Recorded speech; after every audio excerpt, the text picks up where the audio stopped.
How often does an idea have to be repeated? How widespread does an opinion have to be before it reaches the threshold of legend?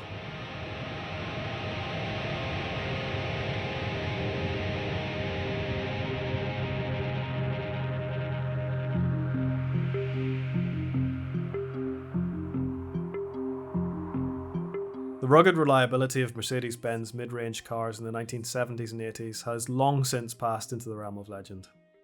If people know one thing about these cars, it's that they are good for 1,000,000 miles, or to the moon and back twice, whichever comes first.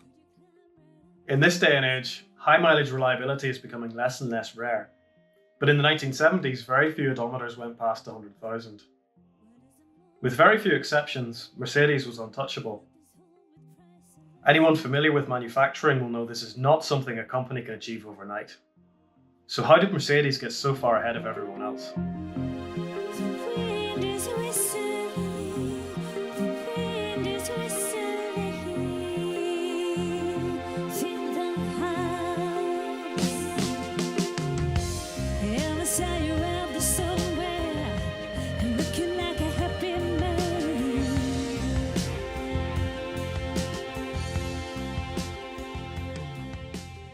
Carl Benz built the world's first true car in 1886. By the time Benz merged with Daimler in 1926 to form Daimler-Benz, a reputation for quality was already well established. The two companies had had to be the best to survive the turbulent economic situation in Weimar Germany. By the 1930s, cars like the 770 Grosser and the 540K were some of the best money could buy. Daimler-Benz's increasingly successful commercial vehicles boosted the revenues of the company. It could afford to ignore volume sales in its passenger cars and focus on building cars to exacting quality standards. The closing stages of the Second World War would almost break the company, but not before it had built some of the most impressive aero engines, including the DB600 series, which pioneered mechanical fuel injection, something which would later set Mercedes passenger cars apart. After the war, the company wasted no time in rebuilding its bombed factories to catch the wave of Germany's economic miracle. Their first big post-war saloon became the Adenauer, after the Chancellor himself. The company began to break into the USA during the 1950s, with the 300 SL, and Mercedes' big saloons from the 60s onwards would rival Cadillac in the American luxury segment. Quality and safety were the two prongs of Mercedes' approach to the passenger car market. Contemporary wisdom, especially in the United States, was to produce a facelift for every model year. This drove sales in the image-conscious, prosperous post-war years. Short-lived fads in styling were chased one year and dropped the next. This would sting Mercedes only once, when in 1959, the swan song year of the gigantic tail fin, Benz deigned to include some very small fins on their middle-range cars. This would be no problem in the fickle design office of a company like General Motors, where the next year's model could have quickly deleted the fins when they inevitably fell out of fashion. Not so at Mercedes. Once the design was finalised, that was it for the next 10 years or more, with minimal changes. Others variously called this practice dull, stodgy, or conservative. In reality, Mercedes was making a powerful statement. We got it right the first time. Unfortunately, in the case of the fintail, they didn't quite. But it was a fine car otherwise.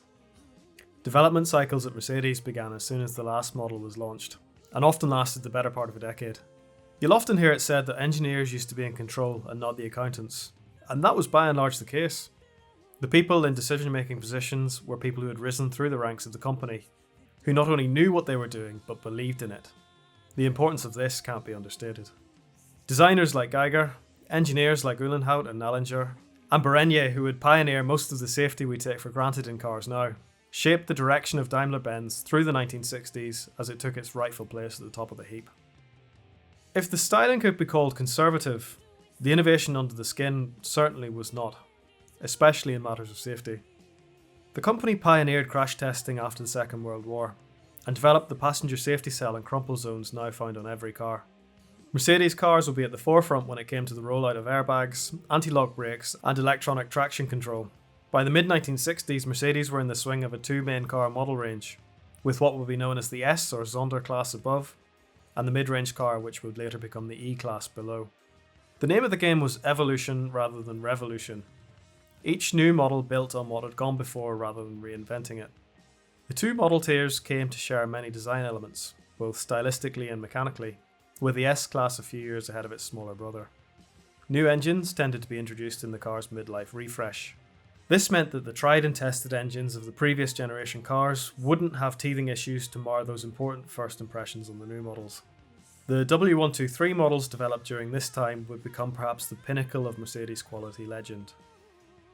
Following the very similar W116 S-Class, the 123 started development in 1969, just after the launch of the Stroke 8 cars it was to replace.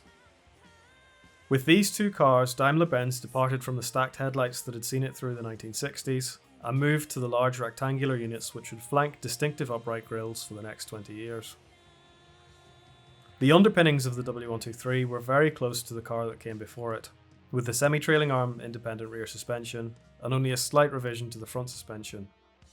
Discs all round remained standard, and the early models carried over the petrol and diesel engines, including the extremely well regarded OM615, 616 and 617 lumps, which, unlike the petrols, would span the whole life of the 123.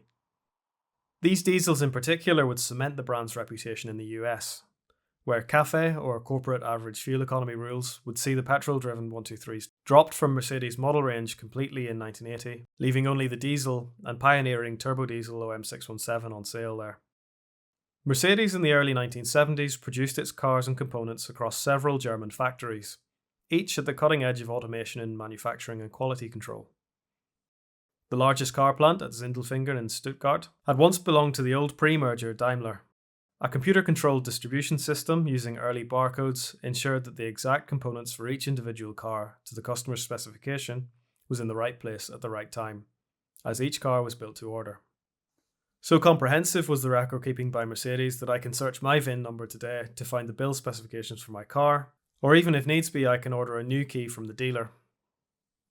In the factory, components and even full cars were subject to lifetimes worth of wear and tear on automated test rigs, when they weren't outside on the test track having every aspect of their performance and handling scrutinised and perfected. Something like every 1 in 9 employees at a Mercedes factory was a quality inspector. Cars were checked and rechecked at every stage of the build. This investment in quality control likely went a long way in creating the reliability legend that would surround these cars. The design of the cars themselves is also a factor in their reliability. The W123 lies in a beautiful sweet spot of automotive technology, where the analog mechanical had been perfected. The diesels, held in the highest esteem, require basically no electricity to run beyond the glow plug relay in the starter. And even they can be bypassed if you like.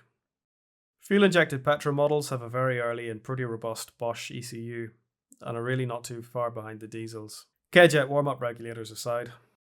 Even the self-leveling suspension, standard on the rear of the estate cars, is completely mechanical, like the Citroën system it copies. People will tell you there isn't a rattle from the interior of these 50-year-old cars. That's not exaggeration.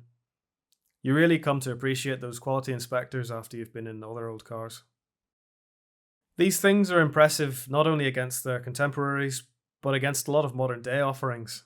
The W123 was the result of not only huge investment in development and quality control, but also a passionate management and workforce that really cared about building the best cars they could.